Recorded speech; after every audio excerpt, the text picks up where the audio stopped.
Hello, my name is Ann Dorn. I'd like to introduce you to my husband, David, father of 5, brother of 12, grandfather of 10, friend to thousands. He was the most kind, dedicated, loving life partner I could have hoped for. He had a big smile and a heart to match.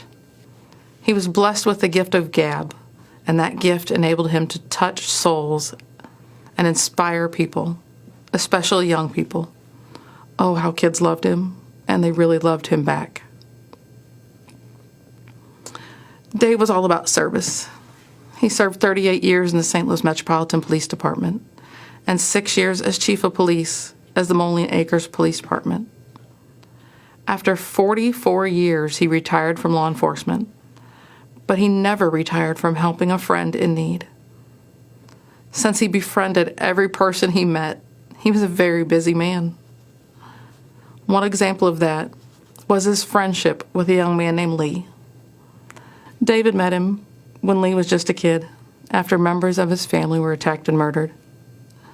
Dave took a special interest in the boy. They bonded, and their friendship grew and remained strong throughout the years. Lee eventually opened a pawn shop. He trusted Dave implicitly and asked Dave to help with security. David readily agreed. Whenever the shop's alarm would go off, the alarm company called Dave. He would investigate. If he got a call after I went to bed, he would wake me up and tell me he was going to Lee's, just to make sure everything was all right. Most of the time they were false alarms, triggered by a storm or animals. But I never rested easily until I heard Dave's key turn in the door, knowing he was home safe. The alarm that went off the morning of June 2nd was for real. It was a violent night in St. Louis. 4 officers were shot. Others were hit with rocks and fireworks.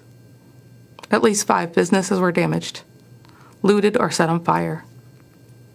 As the Officer Wellness Coordinator and CIT Coordinator with the police department, I was keenly aware of the rioting and spent the evening getting ready to mobilize support for officers who were impacted.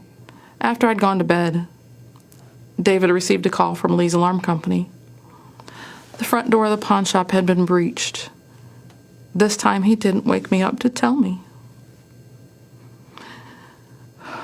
He probably knew I would have tried to stop him or insist on going with him. As I slept, looters were ransacking the shop. They shot and killed David in cold blood, and then live streamed his execution and his last moments on earth. David's grandson was watching the video on Facebook in real time, not realizing he was watching his own grandfather dying on the sidewalk. I learned of all this around 4 a.m. when our doorbell rang. The chief of police was standing outside. I wondered why Dave had not answered the door.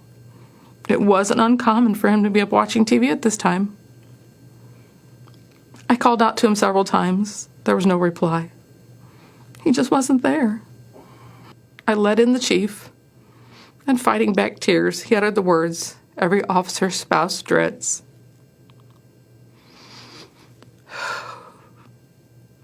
I relive that horror in my mind every single day. My hope is that having you relive it with me now will help shake this country from this nightmare we are witnessing in our cities and bring about positive, peaceful change. How do we get to this point where so many young people are callous and indifferent towards human life? This isn't a video game where you can commit mayhem and then just hit reset and bring all the characters back to life. David is never coming back to me. He was murdered by people who didn't know and just didn't care. He would have done anything to help them. Violence and destruction are not legitimate forms of protest. They do not safeguard Black lives. They only destroy them. President Trump understands this. has offered federal help to restore order in our communities. In a time when police departments are short on resources and manpower, we need that help. We should accept that help. We must heal before we can effect change, but we cannot heal amid devastation and chaos. President Trump knows we need more Davids in our communities, not fewer. We need to come together in peace and remember that every life is precious.